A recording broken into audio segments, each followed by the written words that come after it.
প্রিয় বন্ধুরা, প্রীতি, শুভেচ্ছা এবং সালাম নেবেন। আজ 12ই এপ্রিল শনিবার 2025। আজকে ঢাকায় বিকেল 3টায় মার্চ ফর গাজা নামে একটি প্রোগ্রামের ডাক দিয়েছে প্যালেস্টাইন সলিডারিটি মুভমেন্ট নামের একটি মোর্চা। এই মার্চ ফর গাজা, এটার মূল প্ল্যান ছিল শাহবাগ থেকে মানিক মিয়া এভিনিউ পর্যন্ত একটা মার্চ করবে এবং এখানে প্রায় 4 থেকে 5 লাখ লোকের সমাবেশ ঘটানোর একটা পরিকল্পনা করা হয়েছে। এটি আয়োজনের পেছনে যদিও আপনার প্যালেস্টাইনদের সলিডারিটির কথা বলা হচ্ছে, কিন্তু এখানে আয়োজনে মূলত রয়েছে জামাতে ইসলাম, শিবির, পাকিস্তানি গোয়েন্দা সংস্থা আইএসআই, এনসিপি এবং এই হেফাজতে মজলিস, এরকম কিছু ইসলামী সংগঠন, হিজবুত তাহরির, এরাই মূলত এটি আয়োজন করছেন। এটির অর্থায়ন করছেন জামাত ইসলাম এবং কতিপয় যুদ্ধ অপরাধীদের সন্তান এবং আইএসআই। এটি একটি নজিরবিহীন সমাবেশ ঘটানো হবে, কারণ 4-5 লাখ লোক দিয়ে মার্চ করানো হবে। It's not a matter of joke. এবং বাংলাদেশে যে 92% মুসলমান রয়েছে, তাদের গাজার প্রতি, প্যালেস্টাইনের ফিলিস্তিনিদের প্রতি একটা সিম্প্যাথি কাজ করে। সেই সিম্প্যাথিটাকে কাজে লাগিয়ে এই মার্চটা আয়োজন করা হয়েছে, মার্চ ফর গাজা। এর কিছু হিডেন উদ্দেশ্য আছে। যদিও এটি মুসলমানদের সেন্টিমেন্টকে কাজে লাগিয়ে করা হচ্ছে এবং বলা হচ্ছে যে গাজায় যে অত্যাচারিত হচ্ছে মানুষগুলো ইসরায়েলের দ্বারা, তাদের এই অত্যাচারের প্রতিবাদে তারা এই মার্চটা করছে। কিন্তু এই মার্চটা করে আসলে ইসরায়েলকে কতখানি ঠেকানো যাবে কিংবা গাজাকে কতখানি সেভ করা যাবে, এর চেয়ে তো আমার মনে হয় যদি ডক্টর ইউনূস নেতানিয়াহুর সাথে সরাসরি কথা বলেন। কারণ আপনারা জানেন যে ডক্টর ইউনূস নেতানিয়াহুর একজন খুব ঘনিষ্ঠ বন্ধু। তার গ্রামীণ আমেরিকা চলে ইহুদিদের অন্যতম ফান্ডিং এ, এবং আমরা ছবি দেখেছি বিভিন্ন সময় ডক্টর ইউনূসের সাথে নেতানিয়াহুর যে ব্যক্তিগত সম্পর্ক।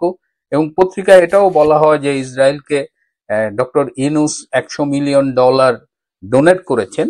এই তথ্যটার সত্যতা আমি জানি না, but I have seen what ever. Doctor Yunus চিঠি লিখলে ট্রাম্প এই ট্যারিফ স্থগিত করে দেয়। শুধু বাংলাদেশ না, পৃথিবীর 75টা দেশের ট্যারিফ স্থগিত হয়ে যায় ডক্টর ইউনূসের চিঠিতে। তো ডক্টর ইউনূস কেন ব্যক্তিগতভাবে উদ্যোগ নেয় না? আর এখন তো তিনি একটি অন্তর্বর্তীকালীন সরকারের প্রধান। সেটি না করে ডক্টর ইউনূস কিন্তু গাজার বিরুদ্ধে কোনো কথা বলেন না, কিন্তু তার চেলা চামুন্ডারা, এই জামাত টামাত সব মিলে এটাকে একটা ইস্যু করেছে। এই ইস্যুর কিছু হিডেন এজেন্ডা রয়েছে।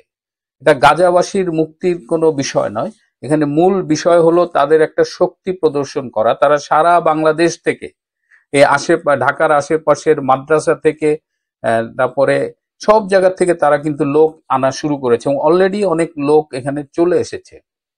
এবং তারা এখানে এই মার্চ করার সময় সিলেট স্টাইলে একটা বিদেশি যেসব ব্র্যান্ডের দোকান আছে বা বিভিন্ন গুরুত্বপূর্ণ রাষ্ট্রীয় স্থাপনা আছে, এগুলো ভাঙচুর করার তাদের একটা প্ল্যান আছে। তারা সারা দেশে একটা টেরোরাইজ করতে চায়, পাশাপাশি তারা একটা শক্তি প্রদর্শনের মাধ্যমে দেখাতে চায় যে দেশবাসী তাদের সাথে আছে। এবং এর ফলে তারা ভারত, আমেরিকা সব বিদেশি রাষ্ট্রের কাছে এবং বাংলাদেশের প্রশাসনের কাছে একটা মেসেজ পাঠাতে চায় যে তারাই বাংলাদেশের জনগণকে প্রতিনিধিত্ব করে।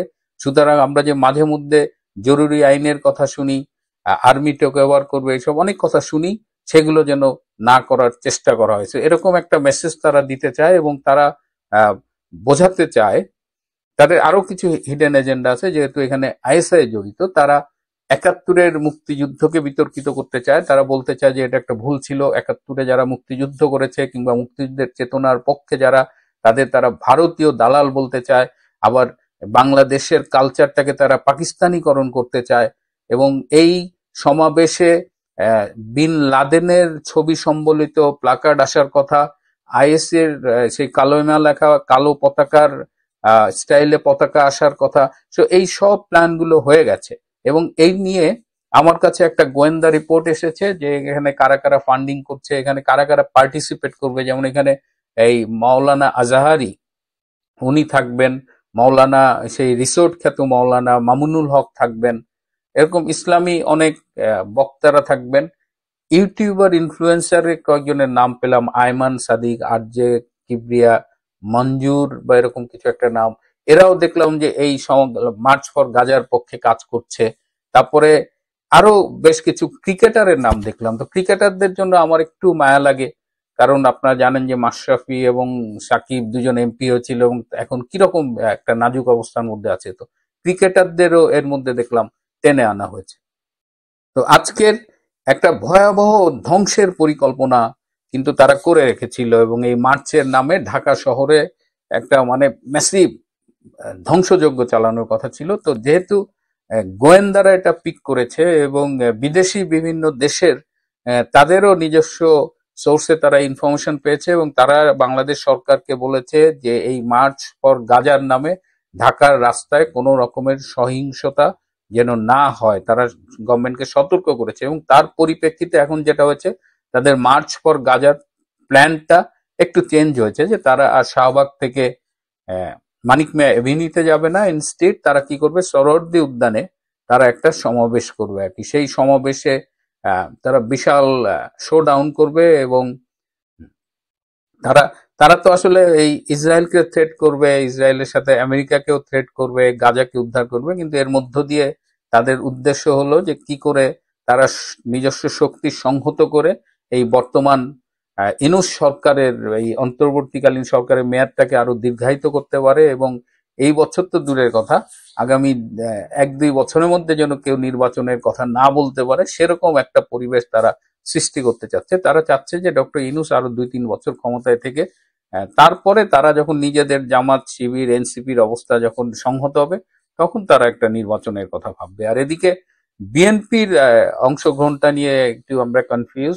সালাউদ্দিন আহমেদ বিএনপির এক কেন্দ্রীয় নেতা, প্রভাবশালী নেতা, তিনি এই মার্চের পক্ষে অবস্থান নিয়েছেন, কিন্তু বিএনপি সামগ্রিকভাবে সাংগঠনিকভাবে এখানে কতখানি পার্টিসিপেট করবে সেটি ক্লিয়ার না। কিন্তু বিএনপির এই যে অনেকগুলো নৌকায় পা দেওয়ার একটা প্রবণতা, এর ফলে বিএনপির একদিকে যেমন তাদের রাজনৈতিক দলীয়ত্ব মানে ফুটে উঠছে, আর একটা হলো যে ভবিষ্যতে এই জামাত এনসিপি ডক্টর ইউনূস এরা কিন্তু সুযোগ পেলেই বিএনপিকে মাইনাস করবে, এবং যার ফলে দেখেন এখনো কিন্তু তারেক জিয়া বাংলাদেশে আসেননি, খালেদা জিয়া চিকিৎসার নামে গেছেন, তারও ফেরার আপাতত কোনো নাম নেই। সো বিএনপি যে গভীর গাড্ডায় বা সংকটে পড়বে কিনা এটা বলা যাচ্ছে না। তবে আজকে আমি এই ভিডিওটা এই সাত সকালে করার আমার মূল উদ্দেশ্য হলো যে প্রিয় ঢাকাবাসী খুব সতর্ক থাকবেন। আজকে কিন্তু ঢাকায় ভাঙচুর, সন্ত্রাস, ধ্বংসযজ্ঞ অনেক কিছুর পরিকল্পনা